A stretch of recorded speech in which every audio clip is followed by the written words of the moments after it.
상쟁위 기관차 11월호 전쟁 계엄 중 정책. 전쟁의 천병, 군사파쇼 정권은 곧 계엄 정권. 대한민국 수립 이후 계엄은 총 10번 있었는데 4번은 이승만 정부에서, 4번은 박정희 정부에서다.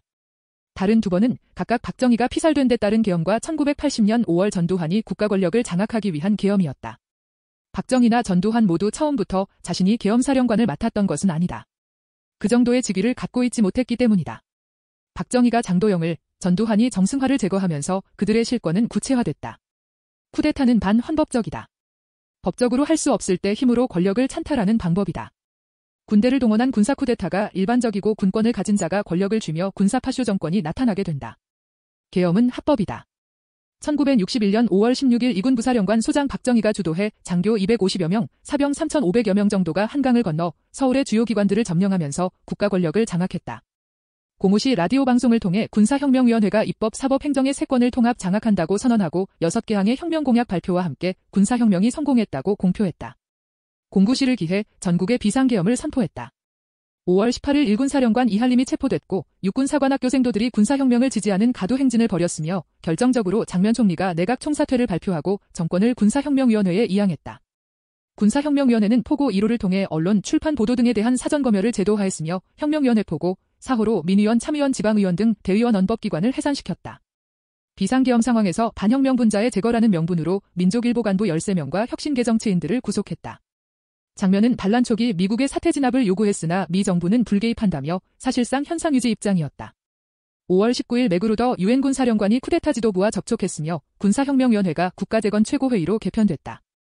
유엔군 보좌관이었던 하우스만, 신임 주한미 대사 버거 등이 지지해주면서 미 정부는 5월 20일 쿠데타를 인정했고 같은 날 국가재건 최고회의는 혁명내각을 발표하고 중앙정보부를 구성했다. 5월 20일 국가재건 최고회의 포고 6호로 정당 사회단체를 해산하고 정치활동을 완전히 금지했다. 계엄은 3공화국 헌법의 공포를 앞둔 1962년 12월 6일까지 지속됐다. 이 기간 특수범죄처벌법, 정치활동정화법 등을 통해 정치적 반대 세력과 군부 내의 반대파를 제거했다. 혁명공약에서 민정이양을 약속했지만 그와 달리 박정희는 집권을 추진했다. 1962년 윤보선 대통령이 사임하고 박정희가 대통령 권한 대행을 맡았으며 박정희를 초대 총재로 한 민주공화당을 창당했다. 이어 대통령제 복귀 등을 골자로 개헌했다. 시대는 코리아 전쟁 이후 새로운 전쟁을 예고하고 있었다. 1962년 미국은 쿠바에서 피그스만 침공을 벌이고 소련과 쿠바를 상대로 한 미사일 위기를 전개했다. 1963년 케네디 대통령에 대한 암살에 이어 1964년 통킹만 사건이 조작되며 베트남에 대한 침략 전쟁이 본격화됐다. 박정희 정권은 이런 국제정세를 앞두고 탄생했다. 1964년 6월 3일 무리하게 한일협정을 추진하면서 난민중의 저항에 직면해야 했으며 박정희 정권은 다시 계엄령을 선언해야 하는 상황에 처했다. 동아시아에 불어닥친 전쟁 정세의 1년 뒤 한일협정은 기어코 조인됐다. 그리고 한 군대는 미군의 용병으로 베트남 전쟁에 동원 차출됐다. 군사파쇼 정권은 그 자체로 계엄 정권이다. 또 계엄은 전쟁 시 민중의 폭발적 진출을 억제하고 민중을 전쟁에 동원하기 위해 권력자들이 취하는 방법 중 하나다. 헌법에서도 계엄에 대한 국회의 견제를 보장하고 있지만 무의미하다. 사실상 민중을 향한 내전 선언이다.